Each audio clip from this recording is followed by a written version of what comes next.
धनतेरस की कथा। जब किसान के घर ठहर गई माँ लक्ष्मी। अगर आप मेरे चैनल पर नए हैं तो प्लीज मेरे चैनल को सब्सक्राइब कर लें।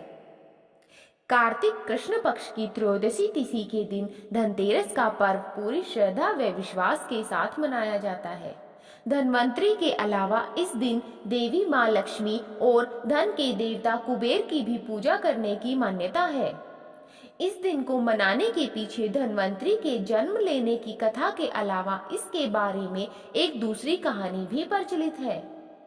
कहा जाता है कि एक समय भगवान विष्णु मृत्युलोक में विचरण करने के लिए आ रहे थे।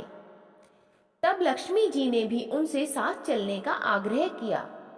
तब विष्णु जी ने कहा कि यदि मैं जो बात कहूँ तुम अगर वैसा ही मानो तो फिर चलो। तब लक्ष्मी जी उनकी बात मान गई और भगवान विष्णु के साथ भूमंडल पर आ गई। कुछ देर बाद एक जगह पर पहुंचकर भगवान विष्णु ने लक्ष्मी जी से कहा कि जब तक मैं ना आऊं तुम यहाँ ठहरो। मैं दक्षिण दिशा की ओर जा रहा हूँ, तुम उधर मत आना। विष्णु जी के जाने पर लक्ष्मी के मन में कौतूहल जागा कि आखिर दक्षिण दिशा में ऐसा क्या है, ऐसा क्या रहस्य है जो मुझे मना किया गया और भगवान स्वयं चले गए। लक्ष्मी जी से रहा न गया और जैसे ही भगवान आगे बढ़े लक्ष्मी भी पीछे पीछे चल पड़ी। कुछ ही आगे जाने पर उन्हें सरसों का एक खेत दिखाई दिया जिसमें खूब फूल लगे थे। सरसों की शोभा देखकर वह मंत्रमुग्ध हो गई और फूल तोड़कर अपना श्रृंगार करने के बाद आगे बढ़ी। आगे जाने पर एक गन्ने के खेत से लक्ष्मी जी गन्ने तोड़कर रस चूसने लगी। उसी क्षण विष्णु जी आए और यह देख लक्ष्मी जी पर नाराज होकर उन्हें शाप दिया कि मैंने तुम्हें इधर आने से मना किया था, लेकिन तुम नहीं मानी और किसान की चोरी का अपराध कर बैठी। अब तुम इस अपराध के जुर्म में इस किसान की 12 वर्ष तक सेवा करो। ऐसा कहकर भगवान उन्हें छोड़कर क्षीर सागर चले गए।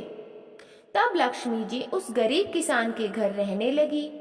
एक दिन लक्ष्मी जी ने उस किसान की पत्नी से कहा कि तुम स्नान करके पहले मेरी बनाई गई इस देवी लक्ष्मी का पूजन करो, फिर रसोई बनाना, तब तुम जो मांगोगी तुम्हें मिलेगा। किसान की पत्नी ने ऐसा ही किया। पूजा के प्रभाव और लक्ष्मी की कृपा से किसान का घर दूसरे ही दिन अन्न धन रत्न स्वर्ण आदि से भर गया। लक्ष्मी ने किसान को धन धान्य से पूर्ण कर दिया। किसान के 12 वर्ष बड़े आनंद के साथ कट गए। फिर 12 वर्ष बाद लक्ष्मी जी जाने के लिए तैयार हुई।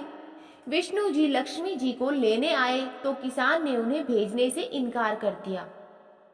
तब भगवान ने किसान को कहा कि इन्हें कौन जाने देता है, यह तो चंचला है, कहीं नहीं ठहरती, इनको बड़े बड़े नहीं रोक सके। इनको मेरा शाप था, इसीलिए 12 वर्ष से यह तुम्हारी सेवा कर रही थी। तुम्हारी 12 वर्ष सेवा का समय पूरा हो चुका है। किसान हठपूर्वक बोला कि नहीं, अब मैं लक्ष्मी जी को यहाँ से नहीं जाने दूंगा।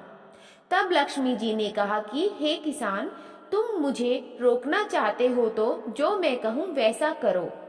कल तेरस है, तुम कल घर को लीप पोत कर स्वच्छ करना, रात्रि में घी का दीपक जलाकर रखना और सायंकाल में मेरा पूजन करना और एक तांबे के कलश में रुपये भरकर मेरे लिए रखना। मैं उस कलश में निवास करूंगी, किंतु पूजा के समय मैं तुम्हें दिखाई नहीं दूंगी। इस एक दिन की पूजा से वर्ष भर मैं तुम्हारे घर से नहीं जाऊंगी। यह कहकर वह दीपों के प्रकाश के साथ 10 दिशाओं में फैल गई। अगले दिन किसान ने लक्ष्मी जी के कथा अनुसार पूजन किया। उसका घर धन धान्य से पूर्ण हो गया। इसी वजह से हर वर्ष तेरस के दिन लक्ष्मी जी की पूजा होने लगी। वीडियो अच्छी लगी तो वीडियो को लाइक करो, ज़्यादा से ज़्यादा शेयर करो और कमेंट में जय माँ लक्ष्मी जरूर लिखो। चैनल को सब्सक्राइब करना ना भूलें। धन्यवाद।